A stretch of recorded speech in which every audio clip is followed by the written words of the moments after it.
नमस्कार दोस्तों, आप देख रहे हैं मुल्क समाचार। मैं राजू गोयल।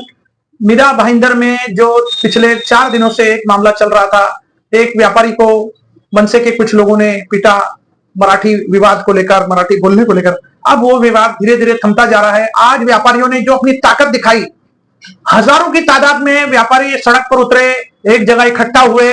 पुलिस के हस्तक्षेप के बाद पुलिस ने एक आश्वासन दिया व्यापारियों को, उसके बाद जाकर ये व्यापारियों का गुस्सा थमा।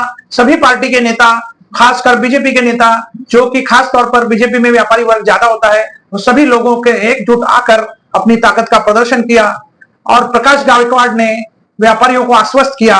तब जाकर ये मामला ठंडा हुआ। आइए जानते हैं क्या है पूरा प्रकरण। क्या कहेंगे आप? व्यापारियों ने यहाँ पे एकता दिखाई है और उग्र रूप दिखाया है, क्या कहना चाहेंगे?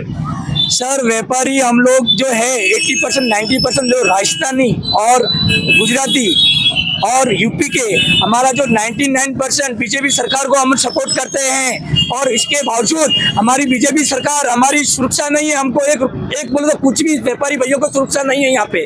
दूसरी बात, हमारा एमएलए साहब है वो भी बीजेपी सरकार से है, हमारा जो सीएम साहब है वो भी बीजेपी सरकार से है, हमारा पीएम सरकार है मोदी साहब वो भी बीजेपी सरकार से है। हम जो महाराष्ट्र में हमारी सुरक्षा कौन देगा? हमारी हेल्प जो देखेगा व्यापारी भाई को, मारवाड़ी गुजराती और यूपी वाले को कौन चाहेगा?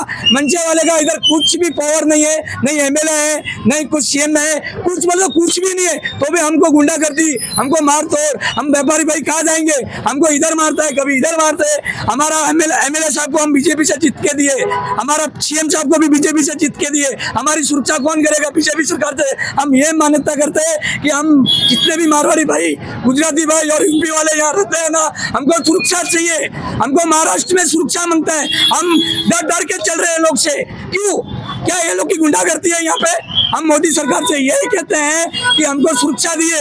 हमारा जो बीजेपी सरकार है, हम बीजेपी सरकार से पूरा यही है कि हमारी सुरक्षा करे। भाषा के बारे में क्या कहेंगे? भाषा सर, अभी मैं 20 साल से, मेरी बता रहा हूँ, मैंने 20 साल से महाराष्ट्र लड़की से शादी की है, बराबर है। मेरे को मराठी पूरा नहीं आता है, मेरा गाँव वाली से शादी किया, टूट फूट आता है। तो क्या हमको मारपीट करेंगे? हम 80% या 20% 30% मराठी लोग से शादी की है, तो ये लोगों की लड़की लोग छोड़ के हम गाँव चले जाए? बताइए आप, हम गाँव चले जाए? ये लोग की लड़की लोग से छोड़ के महाराष्ट्र नहीं आता है तो मेरी बीवी को मैंने ये शाम को बोला कि हमको मराठी नहीं आता है, तो क्या हमको छोड़ के चले जाए? बोला नहीं, ये गलत कर रहे हैं, ये गुंडागर्दी कर रहे हैं, ये राजनीतिक सपना रहे, जीत तो सकते नहीं। गुंडागर्दी हम लोगों को मार रहे, पीट रहे, किधर भी जाते इधर मारते, ऐसा नहीं चलेगा सर। जिस तरीके से व्यापारियों ने एकता दिखाई है और पुलिस प्रशासन भी सामने से झुक कर आया है, तो क्या कहेंगे, क्या संदेश देंगे उन उपद्रवियों के लिए? सर, मेरा नाम दिनेश दीपाराम गहलोत है। मैं सिरवी समाज का एक छोटा सा युवा अध्यक्ष हूँ यहाँ का। हमारी मांग यही थी कि जो हमारे भाई के साथ में जो अन्याय हुआ है वो एक्चुअली मराठी भाषा को लेकर था ही नहीं। जो उन्होंने किया, एक अपना व्यापारी को टारगेट करके, उनका भावना ये था कि आप अपना महाराष्ट्र में कौन सी भाषा बोली जाती है, पर उन्होंने बोला सभी भाषा बोली जाती है। तो ये बोलना कुछ गलत नहीं था। उन्होंने हिंदी में पूछा, उन्होंने हिंदी में जवाब दिया। उसके बाद ताबड़तोड़ उनके ऊपर मारामारी हुई, उनके ऊपर, बाबूलाल जी के ऊपर। तो वो हम उसका निषेध करते हैं, पूरा निषेध करते हैं। हम इतने साल से यहाँ पे महाराष्ट्र में रह रहे हैं, हम मराठी भाई बंधु के साथ अच्छे से घुल मिल के रह रहे हैं, पर ऐसे कुछ लोग जो ये कर रहे हैं उनको हम कड़े एक संदेश देना चाहेंगे कि पुलिस प्रशासन हमारे साथ है। अगर हमारे साथ वो है तो हमको कोई डरने की जरूरत नहीं है। मैं भी व्यापारी भाइयों से कहना चाहूंगा कि डीसीपी साहब, गायकवाड़ साहब ने आके इधर विनती की है कि मैं इस पूरे मामले में अच्छे से और पूछताछ करूंगा और उचित कार्रवाई उन पे अगर होगी। दूसरा, हमारे मेहता जी यहाँ नहीं है आज, लेकिन मेहता जी ने भी उस दिन एफआईआर में मेहता जी ने पूरा समर्थन दिया है हमको पूरा। धन्यवाद। परसों एक व्यापारी को मारपीट की गई थी, तो उसके लिए पुलिस स्टेशन में तुरंत हमने एफआईआर दर्ज कराई थी। 7 लोगों पे हमने कानूनी कार्रवाई भी की है, उनके ऊपर प्रिवेंटिव एक्शन भी ले रहे हैं। और यहाँ पे आज कुछ लोग जमा हुए थे, उनको भी पुलिस की कार्रवाई के बारे में बताया गया है और शांतिपूर्वक सब सहकार्य कर रहे हैं। तो मेरा लोगों से और मीडिया से भी यही अपील है कि कोई अफवाहें मत फैलाए, शांतता रखे और कुछ भी दिक्कत हो तो पोलीस स्टेशन को रिपोर्ट करें। बघा, मीरा भाईंदरमध्ये सर्व जाती धर्माची लोक राहतात आणि सर्वांना मराठीवर अभिमानच आहे, महाराष्ट्रावर पण सुद्धा अभिमानच आहे। परंतु हे मीरा भाईंदर हा शांतिप्रिय शहर आहे। हे पहिल्यांदा नाही दुसऱ्यांदा असं घडलं की मनसेनी एका व्यक्तीला मारण केली केवळ मराठीत तो बोलला नाही म्हणून।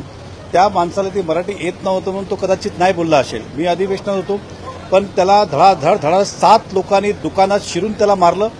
त्याची FIR घेतली नव्हती. आम्ही FIR करायला लावलं. एखादा व्यक्तीकडनं काही चुकलं असेल, चुकीचं केलं असेल तर त्यांनी पोलिसात तक्रार करावी, पण हे मारण खपून घेणार नाही याचा आम्ही निषेध केलं, जाहीर निषेध केला.